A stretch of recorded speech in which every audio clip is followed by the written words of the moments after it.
The morning of February 19th, 1942 marked a turning point in American history. With one signature, President Franklin D. Roosevelt signed Executive Order 9066, sealing the fate of over 120,000 Japanese Americans. Families were torn from their homes, businesses were abandoned, lives were uprooted, not because of any crime they had committed, but because of their heritage. Fear and suspicion had taken hold of the nation after the attack on Pearl Harbor, and innocent people became targets of that fear. For the Japanese American community, this was a betrayal by the country they called home. Forced into barren camps surrounded by barbed wire and armed guards, they faced not only physical hardships, but also the emotional pain of being labeled enemies. This is the story of Japanese internment camps, a story of injustice, resilience, and the long fight for redemption. The Japanese internment during World War II was one of the darkest moments in U.S. history. Over 120,000 people of Japanese ancestry, many of them U.S. citizens, were forcibly removed from their homes and sent to isolated camps.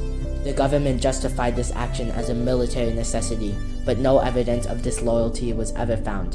Instead, these camps reflected the prejudice and fear that had taken root in America during the war.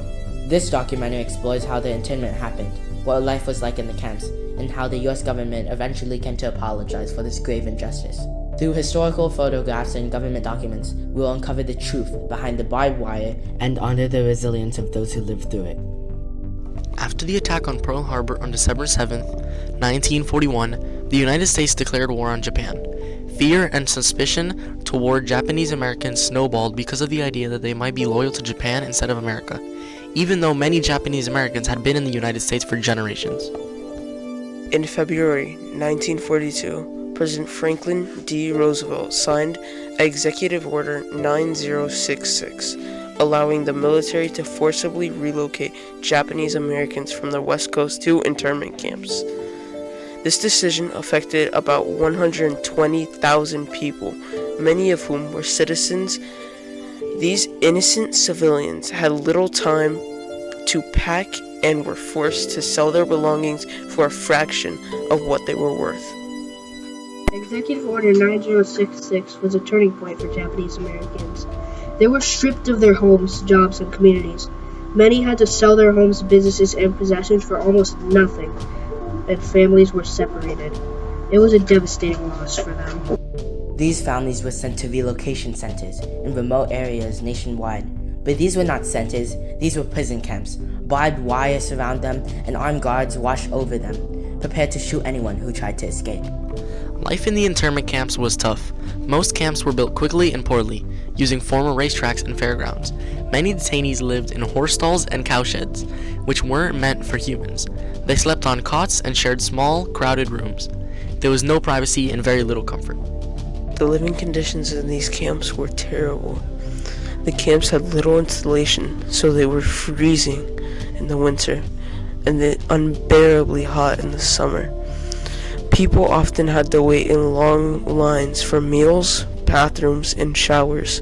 Families, sometimes up to 6 people, were crammed into single rooms with nothing but thin walls separating them from other families. The government forced everyone with at least 1/16 Japanese heritage into the camps. This included children and the elderly, who made up a large portion of the detainees. More than 17,000 children under age 10 and many elderly or disabled people lived in these camps. Imagine being a young child, separated from friends, or an elderly person with no support in a foreign, barren place. The intern Japanese Americans tried to make the best of their circumstances. They set up schools, churches, and even sports teams to create a new sense of community. In some camps, they tended to farms and started newspapers. These small acts of resilience showed their spirit, even under challenging conditions. Despite these attempts at being normal, life in the camps was marked by sadness and frustration. Many Japanese Americans felt betrayed by the very country they had called home. Depression and despair was common. They felt they had been branded as criminals without any proof. In 1943, the United States government started questioning detainees' loyalty through the loyalty questionnaire. Detainees had to answer questions about their loyalty to the United States and whether they would serve in the U.S. military. This questionnaire caused even more division and pain among detainees, many of whom felt torn between in loyalty to a government that had wronged them and their personal feelings of betrayal. Some Japanese Americans were eventually allowed to leave the camps if they proved their loyalty or joined the U.S. Army. Thousands of young Japanese American men joined the military and served in the 442nd Regimental Combat Team, one of the most decorated units in U.S. history.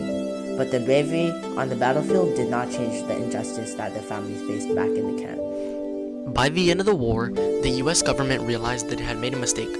In 1944, the Supreme Court allowed internment to end. But the damage was already done. Homes, jobs, and businesses were lost, and Japanese Americans suffered years of mistreatment. The Japanese American internment during World War II is a reminder of the dangers of fear and prejudice. Innocent people were stripped of their rights because of their ancestry, not because of any wrongdoing. As we look back on this history, we must remember the importance of justice and the need to prevent such injustices from happening again. Thank you for watching Injustice in America, the story of Japanese internment camps.